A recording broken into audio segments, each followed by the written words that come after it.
Welcome, everybody. My name is Jill Jonathan. I'm with Red, Wine, and Blue. We're a community of women who use digital media and friend-to-friend organizing, known as relational organizing, to change the world one suburb at a time. And so I am hosting this conversation with Joe, as in JoJo.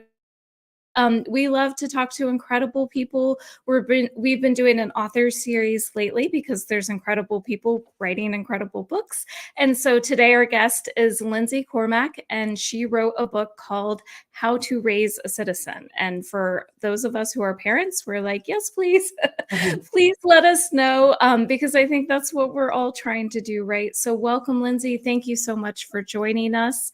And really, let's just get into it.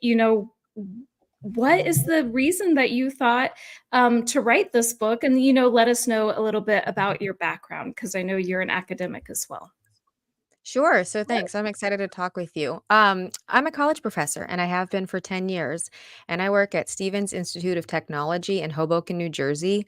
And it is a wonderful school with really good students. They are so bright, they're good at doing school, they go on to great careers. But what I've found being here over the last 10 years is they don't know a lot about the government. They don't know the basics, they don't know what levers of power they can pull. They don't understand their own efficacy.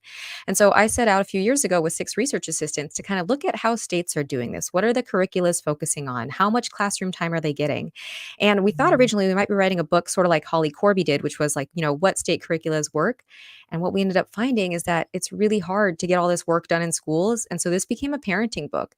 And it's all about, how parents can kind of activate citizenship in their own home, because I know that every parent wants their kid to be as powerful as possible, as healthy as possible, as successful as possible. And that's really how it took form was I want to see this problem solved. We can't really do it in schools, but I think we can start in our homes. You, thank you, by the way, and welcome. This is incredibly important. I am the mom of a 14-year-old and an 11-year-old, and I do talk about politics in my home. Unfortunately or fortunately for them, I'm just kidding. They always go and vote with me, etc. But I learned some things in excerpts from your book that I did not know about how our public school systems and private school systems are failing in this way about civics. And you pointed out that for every $50 that is spent on STEM programs in schools, 5 cents is spent on civics. And I know we're not necessarily talking about addressing that because that's not really what the book is designed to do, necessarily more to kind of make it the parents how we can take care of this. But let's just talk about that a little bit, if you don't mind. How did we get to that point? And how I feel like that's a disservice to our children, right? To all our students. Yeah, I think it's a disservice. I think it's really sad to think that you can go to a public school, especially a taxpayer funded institution, and then graduate and not really understand the system that you've graduated into. That's like a problem for me. But in terms of how we got there, there's a few different routes. And some of this starts in the Cold War, where we say, you know what, we really do need to focus on science, technology, engineering, and math. And what got pushed aside was social studies and history. And when we have that on the rise, we also have SAT and ACT scores, which are what we all think is like the ultimate goal for a student. The aggregation of those is the ultimate goal for a school. And when we have limited curricular time, the things that get pushed out are the things that aren't on those tests. There's no civics component. There's no social studies component. There's no government component. And so it's not surprising that in a squeezed classroom environment, these sorts of things get pushed to the wayside. We also know we had 6 research assistants and we talked to teachers in nearly every state. And one of the reasons it's incredibly hard to do this work in schools right now is because there's a lot of fear of parental blowback. So even if a teacher is trying to say something like, there's 3 branches, Article 1 is the Congress, that's the first branch, a student can take that home and talk to a parent, and a parent might hear, that teacher doesn't like the president. They can inflame a Facebook group. They can email the principal. They can badger the teacher themselves. And so it's not that I don't think schools can't do this work. It's that when we were talking to educators, they said it was really hard to do this work right now because there's all these pressures and constraints that make it difficult to get it done in a school day. And the last thing I'll say is, unlike every other subject where we layer from K through 12, most of the time throughout the United States, you'll get a 7th or 8th grade class called like US history or world history under the umbrella of social studies. And then we'll wait again until your second semester, your senior year of high school, and give you a class called government that's like, here's voting, here's the founders, here's these big concepts. And we don't do that with anything else because we know that you have to learn over a lifetime. And so I think we should reevaluate how we do civics and kind of build it into the curriculum each year. Yeah, I mean, I absolutely agree. And I think, you talk about in the book, like politics being taboo. So definitely where that can get like a little tricky in school, but it's also can get tricky, as we all know, in our own families and how to talk about it. And I'll give so my family does talk about politics a lot because I'm immersed in it. And my daughter's 15. And so she said, "Oh, I can vote in the next presidential election," which first I was like, "Slow down. Let's not talk about that yet." But then she followed it up with, "And mom, just so you know, I don't want you to tell me how I should vote." And I was like, "Oh." And I thought, well, that's great. Actually, I was Uh-huh. like, that's a really good point. So, can you talk a little bit about why you think politics is taboo to talk about in the homes, in families, and then that expands to in the schools where teachers can be afraid to talk about it as well? Yeah, so we sort of trace this back to etiquette manuals for 200 plus years that think about, like how can you make sure your guests are comfortable? You don't want to put anyone into a bad situation. And so sometimes we sort of say politics is off limits in the same way talking about religion or money or sex or drugs, they're off limits. But I sort of think where we are right now is something that seems like a civic crisis. And if you've ever been in like a medical crisis, the way out of it is to learn more and to talk more. It's like see a doctor, get a second opinion, talk to a nurse, someone who's gone through this. And we can't get our politics to feel or function better unless we have practice in talking about these things. And so, though I understand there's like cultural norms against this, I don't think it's serving us to do that. I also know that a lot of times when we do talk about politics, we'll say stuff like, I hate politics, or everyone's in it for the wrong reasons. They're liars, they're cheats, the system's rigged. And our kids get that message from a lot of different sources. When you look at like kids' literature or kids' entertainment, there's oftentimes like a mayor figure, and that person is at best a bumbling doofus, and at worst, they're out to do harm to the city that they're serving. And so I think that parents need to sort of rethink about how they talk about politics. Find the bright spots. Like if you have nice roads, politics had a hand in that. If you have clean drinking water, government had a hand in that. If there's parks for your kids to play at or places for senior citizens to gather, that's government at work. And so I know there's frustrations to be had here, but I also know that we're capable of recasting these things and trying to see the bright spots so that our kids can aspire to these when they grow up. Yes, something else that you talk about is how some of the conversations you had with these 3-minute conversations, the talk to me about politics conversations, which you can go into a little bit if you don't mind, as sort of an origin story for why you wrote this, has to do with the people that you talked to and the feedback that they gave you, feeling more like they were passengers on this ship instead of the crew. And that, the drivers of this democracy, the we the people component of how this actually all works. And so I would like, if you could, just talk about a little bit about, again, that origin story, but how do we shift that mentality, that mindset where they should be thinking of themselves more as the drivers and less as just the sort of bystanders? Yeah, so I've understood politics in a lot of different ways. I've been running a project called DC Inbox that looks at Congress at the federal level for the last 15 years. And that was sort of my like formal introduction to studying politics. But then I've also done things like what you mentioned, which is during my sabbatical in New York City, I would set up a table, two chairs, and a sign that said, "Will you chat with me about politics for 3 minutes?" And then I had a sand timer and I would tip it over and we'd get into whatever conversation people wanted.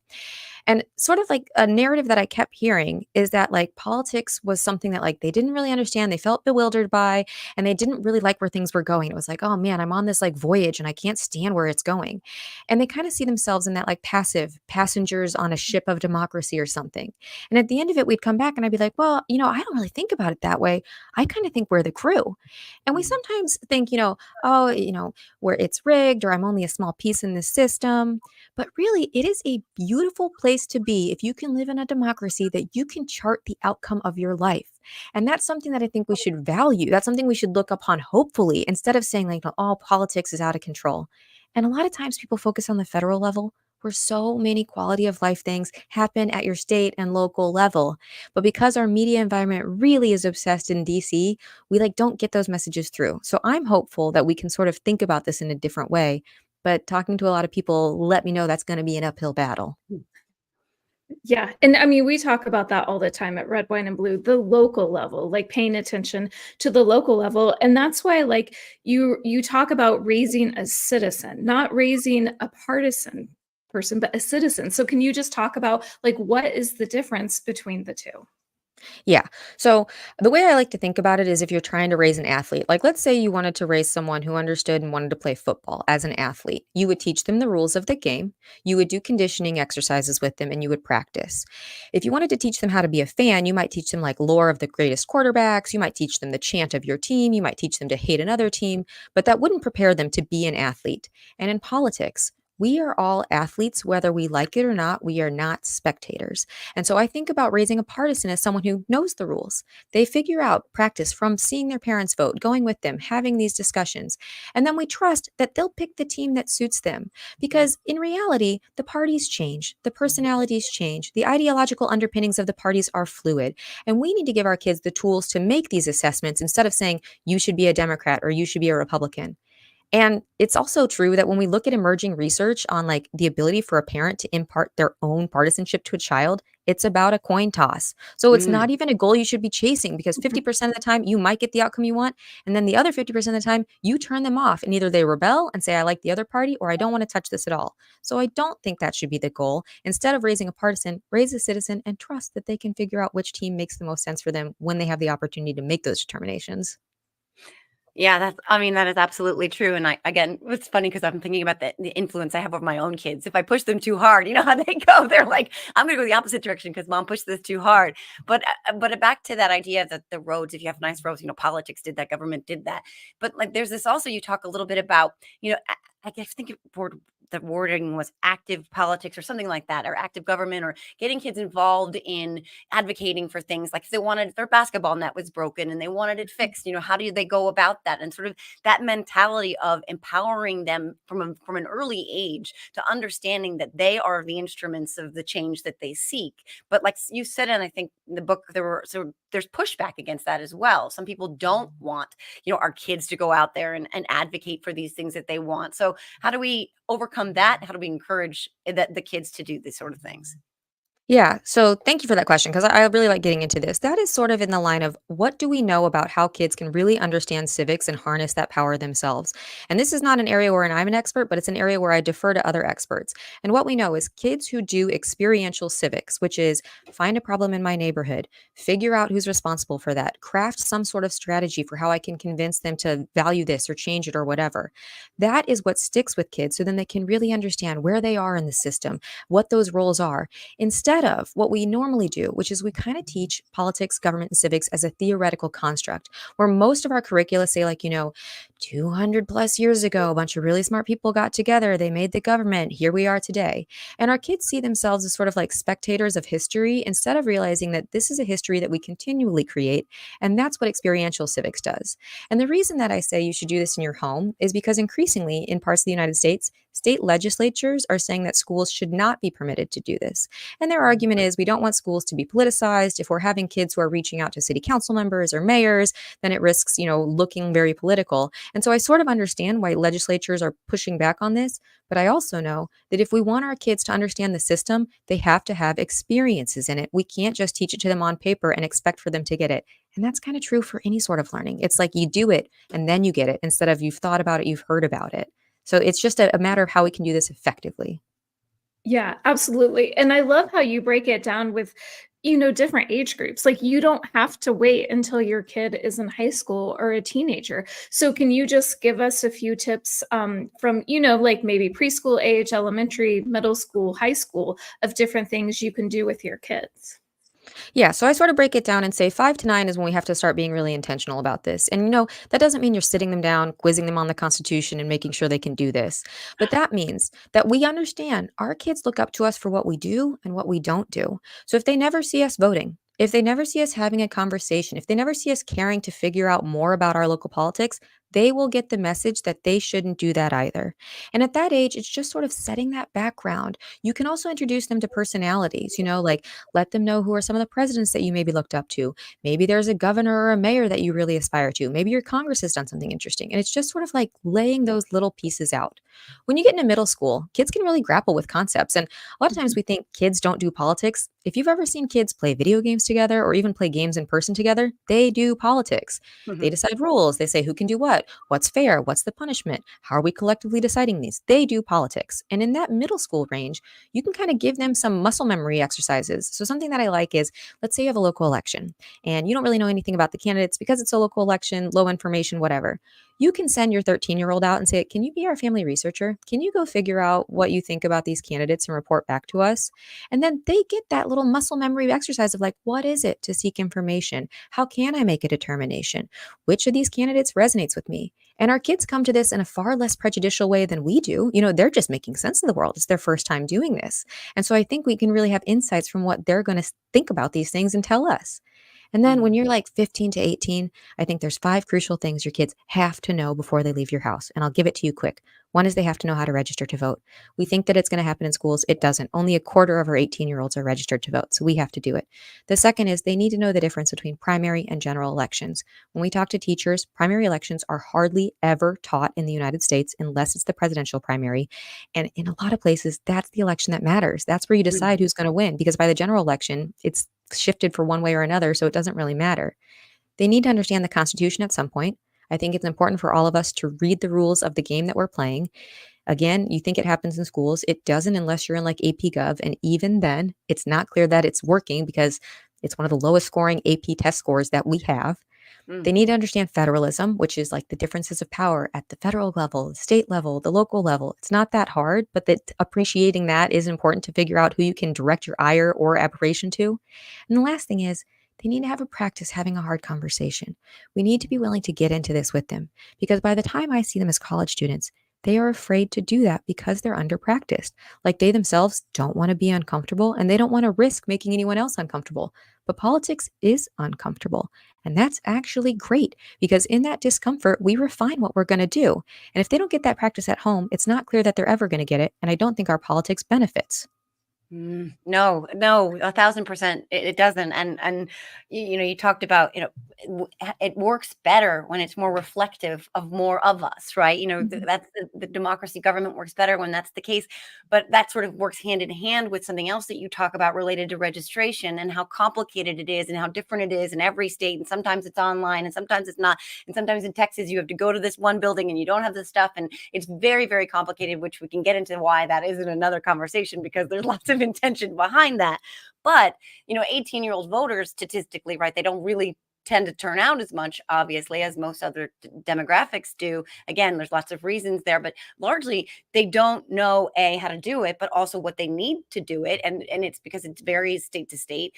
So I just want to touch on that, because you have, at this moment, you also have someone like, let's say, a Taylor Swift out there saying with her huge platform to her young audience, register to vote. And so, like, how much of a driver is that? And then how do we get those 18-year-olds who are like, okay, I want to do that. And now what?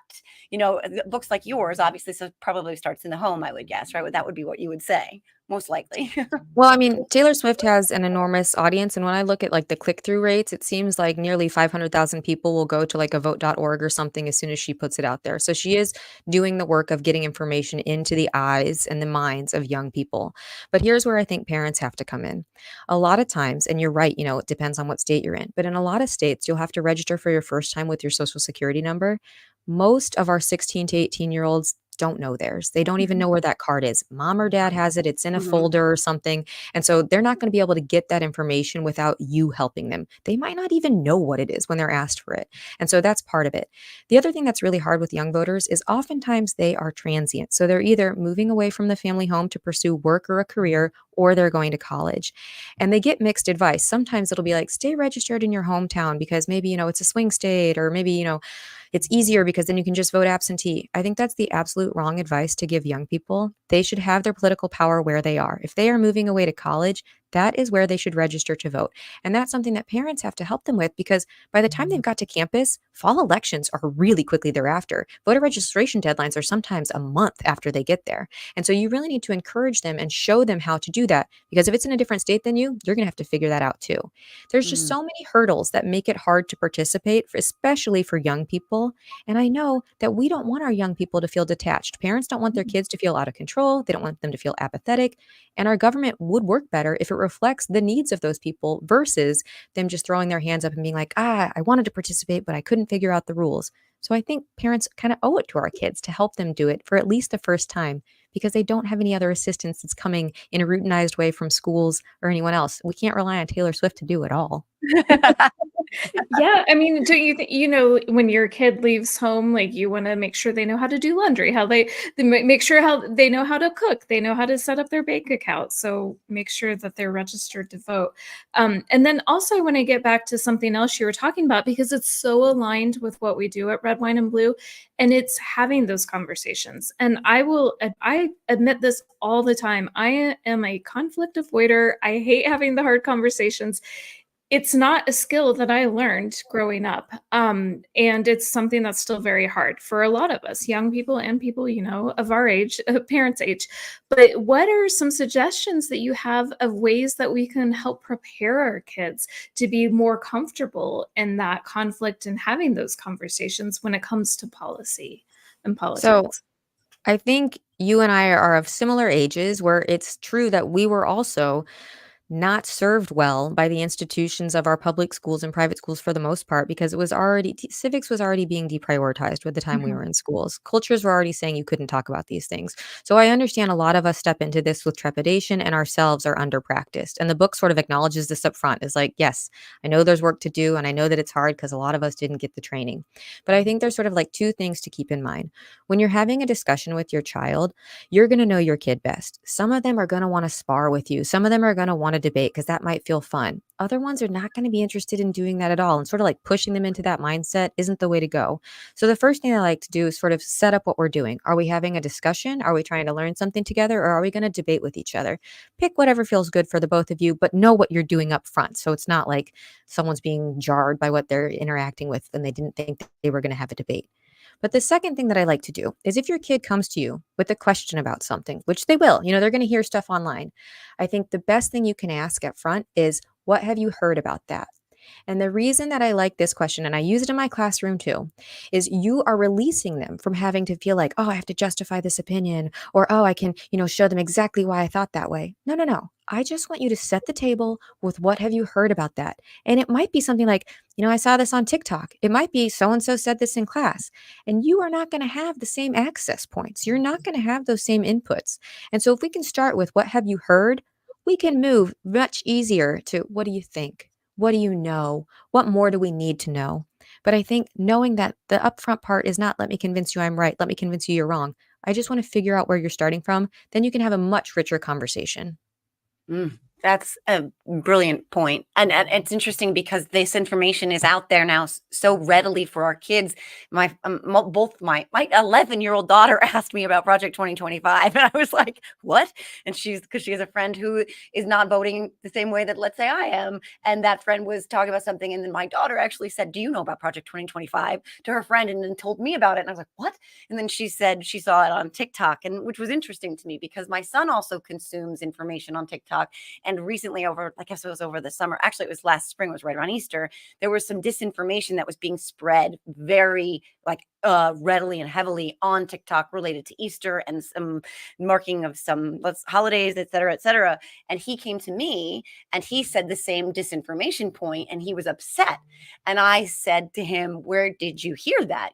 And that's when he told me and I said, "Okay, do you want to talk about that?"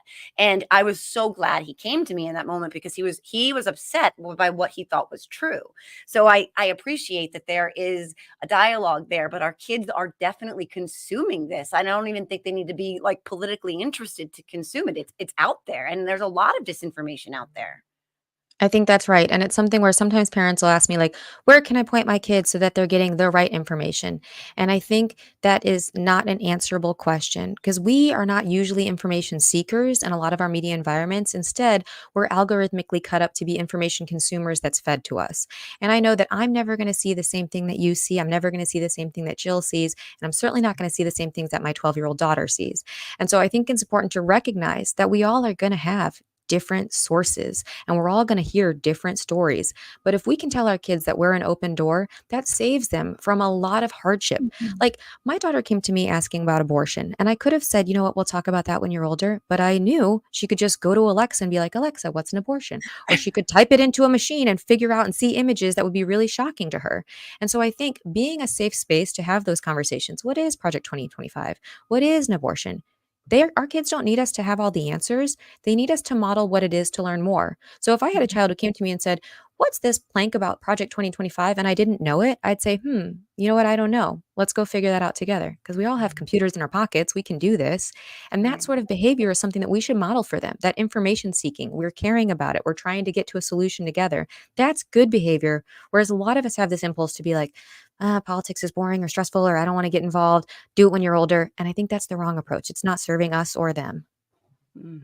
Yeah, so Lindsay, I have like more of a personal question for you before we wrap up. How did you get into this area of study yourself? Was it at a young age or was it more like in high school and college? So I did not have a very politically oriented family. Like, I never went to vote as a child. I'd never talked to my parents about politics. And even when I talk to them today, they feel uncomfortable by that subject. So it certainly wasn't in the home for me. But what happened was I went to the University of Kansas for my undergrad, and I asked myself, what do I not know a lot about that these people can teach me? And I realize now as a college professor, that's not usually how people pick majors. Like, they usually say, what do I want to do? Go learn about that. But for me, that meant that I majored in political science and I minored in African and African American studies because I knew that growing up in Kansas, my K through 12 just didn't teach me those things. And so Mm. I kind of got into it by accident. But I have found that I think people are the best thing in this world and politics is just people making decisions. And so understanding it at the federal level, at the state level, at the local level, interpersonally has been something that really feeds me. And so it's easy for me to get excited about these topics. It's easy for me to want to share these with other people because I think there's a lot of joy that can happen in this and people are the best things. I mean, Jill, how do you top that, right? I Like know. that's beautiful. What a beautiful sentiment, and it's so true. And I mean, I like geek out over all this stuff all the time to the point where I tell my kids I always preface anything I'm about to say with, "I know you're going to get annoyed, but I promise you this is going to seep in somewhere, and someday you'll be like, remember when Mom was talking about that thing?" But this, like that, our colleague Rachel Minman often says, you may not do politics, politics does you, but this thing is interconnected into every little component of our lives, of our collective Mhm. lives, and then we have the capacity and the power to shape that reality together. And I think that is joyful, right? That is exciting. It's like it's a living, breathing thing that we get to kind of shape together. So I think I geek out over it and get very excited about it, and it makes me happy. And I love that what you just said, like about people. I think that's I've never heard anyone quite put it that way, but it is very hopeful and optimistic. And right, Jill, it's like Mhm. like a forward-looking thing, and I appreciate it very much. And it's something we should talk about more. Yeah, I absolutely agree. And I think like local politics, like I was attending my school board meetings pretty regularly for a while. And even though they were a little chaotic, a lot of times I felt more connected because I'm like, look at this community who's coming here together and saying we care about kids. Like we had people who didn't even have kids in the school that is their school district or their kids had graduated. And it is like that joyful of connection and feeling we're not in this alone. And honestly, I mean, that's what red wine and blue is all about, right? Is like connecting with other people and making politics fun. Because, like you were saying, Joe, like Rachel always says, you might not do politics, but politics does you. Because, yeah, we're all living with, policies that affect our daily lives. And it sounds like I would agree with Rachel because something I tell all of my students and I write in the book is politics is going to happen to you whether you like it or not. So we might as well figure out how to take control of it because that's Mhm. true. Yeah. That's right. Oh my gosh. Wow, 100%. Lindsay, thank you so much for joining us. This book is just like incredible, I think, for people, anybody who has children in their lives and anyone who needs a refresher of how things work as well, which I think a lot of us do. But is there anything else that you want to make sure that people know? I think the last thing that I like to leave people with is the idea that they can do this. I oftentimes hear more from moms than dads something like, I don't know enough. I don't want to lead my kids astray. I don't want to give them the wrong idea. You do know enough. You're here. You're participating. You're in the system. Just take it on. Agree to learn a little bit more and show them that it's good to do that. That's the entry point that I can most hope for. I love it. Yeah, That's great. absolutely. Thank you so much for joining. Thank you, everybody. We'll have this saved on YouTube, so please share it with everybody, the young people in your life, especially those that are old enough to register to vote. Help them get registered. And if you're interested in Red Wine and Blue, check us out at redwine.blue. We can help you find your people. Thanks again, Lindsey. Thanks, Joe. And we'll see you next time. Bye. Thank you. Thanks. Thanks, Lindsey.